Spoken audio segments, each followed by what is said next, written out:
Waalaikumsalam warahmatullahi wabarakatuh. Alhamdulillah, alladzi arsalana bil huda wa dinil haqq yudhhiruhu 'ala ad-din kullihi wa kafa billahi shahidan. Asyhadu an la ilaha illallah wahdahu la syarika lahu wa asyhadu anna Muhammadan abduhu wa rasuluh. Ya ayyuhalladzina amanu ittaqullaha haqqa tuqatih wa la tamutunna illa wa antum muslimun. Ya ayyuhan nasu ittaqu rabbakum alladzi khalaqakum min nafsin wahidah wa khalaqa minha zawjaha wa bassa minhuma rijalan katsiran wa nisaa wattaqullaha alladzi tasaaluna bihi wal arham innallaha kana 'alaykum raqiba. Ya ayyuhalladzina amanu ittaqullaha wa qulu qawlan sadida yuslih lakum a'malakum wa yaghfir lakum dhunubakum wa man yuti' wa rasulahu faqad faza fawzan 'azima. Amma ba'd, fa inna asdaqal hadits kitabullah wa khairal hadi hadi Muhammadin sallallahu alaihi wasallam wa syarrul umuri muhdatsatuha wa kullu muhdatsatin bid'ah wa kullu bid'atin dhalalah wa kullu dhalalah. Ikhwan, akhwat, bapak-bapak serta ibu-ibu, alhamdulillah, marilah kita bersyukur kepada Allah Subhanahu wa taala atas segala rahmat nikmat yang telah Allah Subhanahu wa taala berikan kepada kita sehingga sampai pada detik ini. Alhamdulillah, kita masih melangkahkan kaki kita, mengarahkan tubuh kita dari rumah kita menuju tempat yang mulia ini, yaitu menunaikan sholat subuh secara berjamaah dan dilanjutkan dengan kajian rutin untuk mentadaburi Al-Quran. Jamaah sekalian yang dirahmati oleh Allah Subhanahu wa taala, tema yang ingin saya sampaikan, yang ingin saya wasiatkan, saya nasihatkan untuk diri saya pribadi dan juga untuk jamaah sekalian adalah terkait dengan musibah dan juga maksiat disebabkan karena dosa. Musibah dan dosa merupakan dua hal yang tidak bisa dipisahkan. Ada yang musibah disebabkan karena adanya dosa. Kemudian mengapa Allah Subhanahu wa taala berikan musibah kepada orang-orang yang berdosa? Jamaah sekalian, musibah ketika Allah Subhanahu wa taala berikan kepada seorang hamba, baik itu hamba yang beriman, hamba yang mukmin ataupun hamba yang kufur. Pendosa adalah orang-orang yang berbuat kekufuran kepada Allah Subhanahu wa taala. Ketika Allah Subhanahu wa taala memberikan musibah kepada orang-orang yang berdosa, yang pertama adalah untuk menghapus dosa yang telah kita lakukan bila musibah tersebut diberikan kepada orang-orang yang beriman kepada Allah dan Rasul. Yang kedua, bila musibah ini ditimpakan kepada orang-orang yang berdosa, maka ada dua kemungkinan. Yang pertama, sebagai peringatan kepada orang yang berbuat dosa. Yang kedua, ketika Allah Subhanahu wa taala memberikan musibah kepada orang yang berbuat maksiat, berbuat dosa, maka Allah ingin menghabiskan mereka dari muka bumi. Yang pertama, Allah berikan peringatan kepada mereka agar mereka tidak serta-merta mendapatkan musibah tersebut. Maka Allah Subhanahu wa taala memberikan musibah kepada orang yang berdosa karena dosa merupakan perkara yang sangat berbahaya. Dosa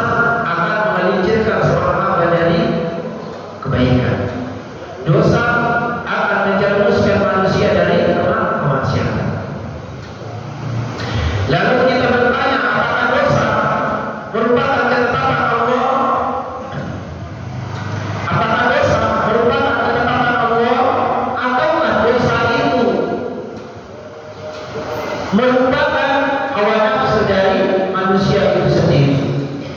Maka jawabannya adalah dosa bukan ketetapan dari Allah, tetapi dosa itu disebabkan karena dari hawa nafsu manusia. Mereka terlalu mengikuti nafsunya, mereka terlalu mengikuti keinginannya, bahkan karena kecintaan mereka, kecintaan berlebihan yang mereka lakukan terhadap kehidupan dunia. Maka Allah Subhanahu wa taala menjelaskan di dalam Quran surat yang ke-42 ayat yang ke-30, Allah Subhanahu wa taala menyebutkan wa ma asabakum min musibatin fabima kasabat aydihim wa ya'fu an katsir. Allah Subhanahu wa taala mengingatkan kepada kita dengan tiga peringatan. Yang pertama, wa ma asabakum min musibatin. Setiap musibah apa saja yang menimpa kepada manusia itu disebabkan karena fabima kasabat aydihim. Disebabkan karena ulah dari kejahilan mereka, ulah dari kebodohan mereka, dan ulah dari perbuatan mereka. Berarti setiap keburukan, setiap dosa yang kita lakukan disebabkan karena perbuatan kita itu sendiri. Buktinya apa? Buktinya Allah Subhanahu wa taala menurunkan Al-Qur'an. Kemudian Allah Subhanahu wa taala mengutus seorang rasul. Untuk apa? Untuk memberikan peringatan kepada manusia agar mereka kembali kepada jalan Allah Subhanahu wa taala. Allah mengingatkan kepada mereka mana yang baik, mana yang buruk. Allah ingatkan. Bahkan Allah Subhanahu wa taala mengutus seorang rasul dari kalangan manusia supaya bisa menyampaikan bahasa manusia agar mudah dipahami, agar mudah dimengerti. Kenapa tidak cukup Jibril saja yang menyampaikan? Tidak, karena itu bukan bahasa. Maka Allah Subhanahu wa taala menurunkan risalahnya kepada kita untuk menuju jalan dari arah kegelapan menuju arah yang terang benderang, ditambah lagi dengan mengutus seorang rasul dari kalanganmu sendiri agar kamu mudah memahami. Nah, ketika nanti sudah datangnya masa Allah Subhanahu wa taala memintai pertanggungjawaban, tidak ada lagi alasan. Tidak ada lagi perkataan kami tidak mengerti, kami tidak paham. Allah Subhanahu wa taala tahu akan hal itu. Yang terakhir, wa ya'fu an katsir. Allah Subhanahu wa taala banyak memaafkan. Kenapa Allah Subhanahu wa taala banyak memaafkan kita? Karena Allah Subhanahu wa taala tahu manusia itu lebih cenderung mengikuti hawa nafsunya daripada apa yang diingatkan kepadanya, apa yang disampaikan kepadanya. Maka jemaah sekalian, seandainya Allah Subhanahu wa taala tidak memaafkan kita, berapa dosa yang kita lakukan? Seandainya kita menghitung kebaikan kita, berapa banyak kebaikan yang kita lakukan dibandingkan dengan dosa kita? Kemudian Allah Subhanahu wa taala ketika seorang hamba melakukan kebaikan, maka Allah Subhanahu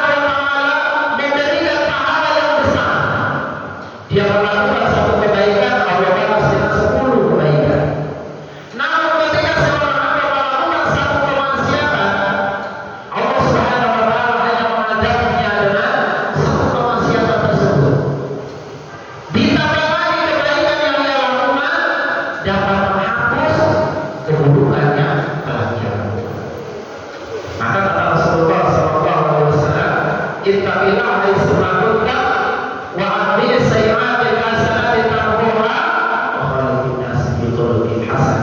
Dan hadis ini sering sekali kita dengar. Irilah kebaikanmu itu dengan keburukan. Supaya apa? Supaya keburukan kita, kebaikan kita tersebut dapat menghapus keburukan yang telah kita lakukan.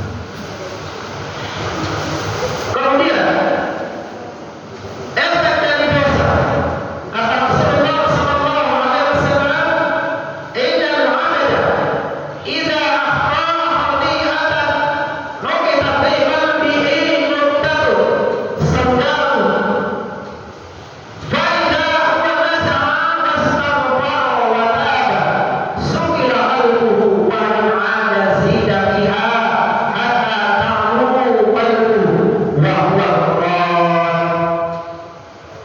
الذي ذكر الله ألا بلغان على قلوبهم ما كانوا يكسبون. Jika seorang akan melakukan satu dosa, niscaya akan digoreskan di dalam hatinya satu noda hitam yang namanya apa? Allah. Seandainya dia meninggalkan dosa tersebut dengan cara beristighfar kepada Allah Subhanahu wa taala, kemudian bertaubat kepada Allah Subhanahu wa taala, niscaya noda itu akan dihapus. Tetapi jika dia kembali berbuat dosa, niscaya noda-noda itu akan semakin bertambah hingga menghitamkan semua hatinya. Itulah yang namanya Allah. Betul hati yang Allah Subhanahu wa taala jelaskan. Sekali-kali tidak demikian sebenarnya. Apa yang selalu mereka lakukan itu telah menutup hati mereka. Quran surah Al-Mutaffifin ayatnya ke-14. Semakin banyak kita melakukan kebaikan, maka apa yang namanya Allah itu akan terkikis, akan terhapus dengan satu kebaikan kita tersebut.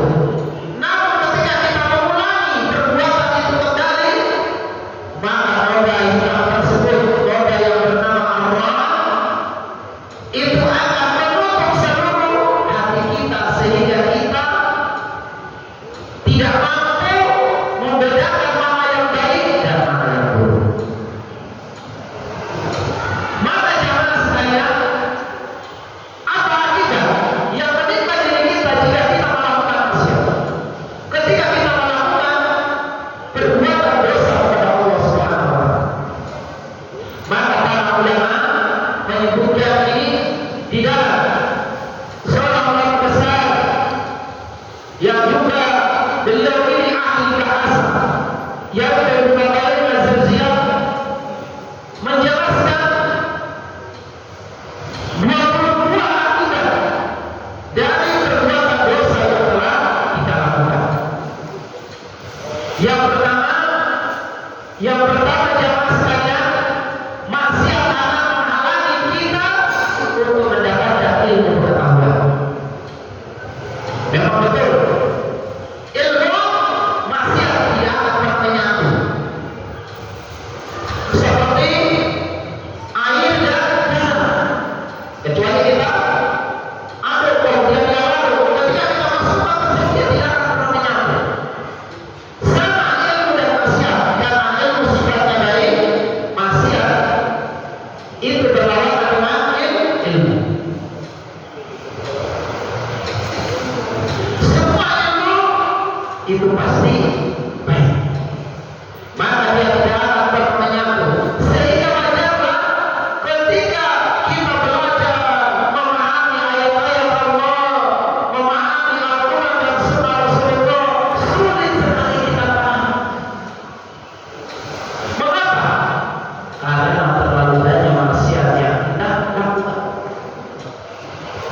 Yang kedua, jamaah sekalian, hurmat rezeki. Maksiat akan menghalangi rezeki kita. Coba Bapak Ibu sekalian, orang yang melakukan perbuatan dosa,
disebabkan karena dari masyarakat tersebut.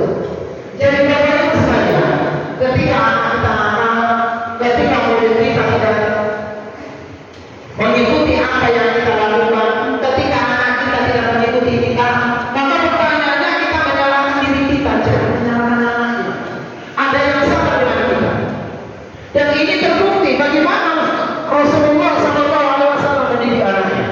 Anaknya jadi semua. Para sahabat, kemudian ulama-ulama terdahulu, bagaimana mereka mendidik anak-anak mereka, dan anak-anak jadi kenapa di zaman sekarang ini, bahkan zaman sekarang ini, kenakalan remaja semakin merajalela, kemaksiatan di mana-mana. Kenapa? Karena banyak sekali kemaksiatan yang telah kita lakukan. Kita sadar atau tidak, kita paham atau tidak, kita tidak memperhatikan rezeki yang kita dapatkan, apakah itu dengan cara yang halal, apakah dengan cara yang haram, apakah rezeki yang kita dapatkan tersebut tanpa menyakiti orang lain. Ini perlu kita perhatikan. Yang kedua, maksiat membuat kita berjaya dengan Allah. Anda akan semakin jauh, semakin Anda bermaksiat kepada Allah, Anda akan semakin jauh dari syariat Allah. Dan ini terbukti zaman sekarang. Walaupun seperti pengatakan dia, tapi kalau maksiat dia masih jauh, kejahilan masih dia lakukan, kedustaan masih dia lakukan, dia akan dijauhkan. Cepat ataupun lambat pasti akan Allah menunjukkan keburukannya. Yang berikutnya jamaah sekalian, maksiat dapat membuat diri kita sulit, ya, dalam segala urusan. Urusan apa saja kita selalu mendapatkan kesulitan. Begini sulit, begitu sulit. Maka ini disebabkan karena maksiat Allah Subhanahu wa Ta'ala, maksiat kepada Allah Subhanahu wa Ta'ala. Yang berikutnya adalah terhadap keutamaan kepada Allah Subhanahu wa Ta'ala. Yang keempat, maksiat memperpendek umur dan menghapus keberkahan. Coba Bapak Ibu sekalian, orang-orang tidak pernah, ya, selalu menjaga dirinya dari kemaksiatan. Berbuat kebaikan, berbuat kebaikan mudah, sehat, ceria, tenang, tidak pernah gelisah. Kenapa? Tidak ada yang dia gelisahkan. Ia cuma memikirkan dirinya, apakah saya sudah benar atau tidak, apakah saya sudah berbuat baik atau tidak, sehingga dia tidak sibuk dengan urusan orang lain. Malam di malam hari dia tidak memperhatikan orang di malam sholat. Inilah nikmatnya. Kemudian yang berikutnya adalah dosa, ternyata hukuman dan siksa. Setiap dosa, setiap maksiat pasti akan mendapatkan ganjarannya, cepat ataupun lambat. Kata Allah Subhanahu wa Ta'ala di dalam Quran surah Al-A'raf surah yang ke-7 ayat 96, wa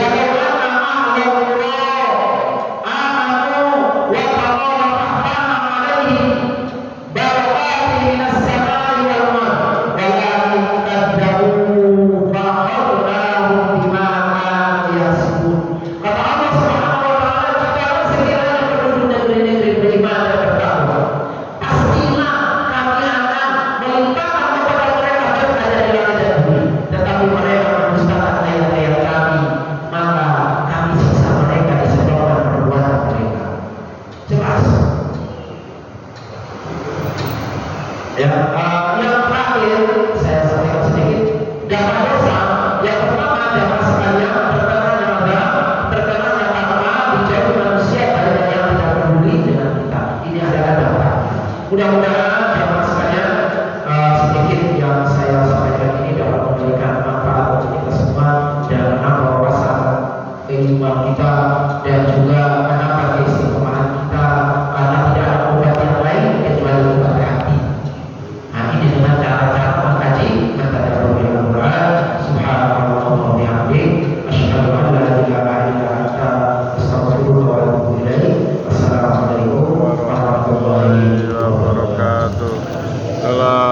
warahmatullahi wabarakatuh.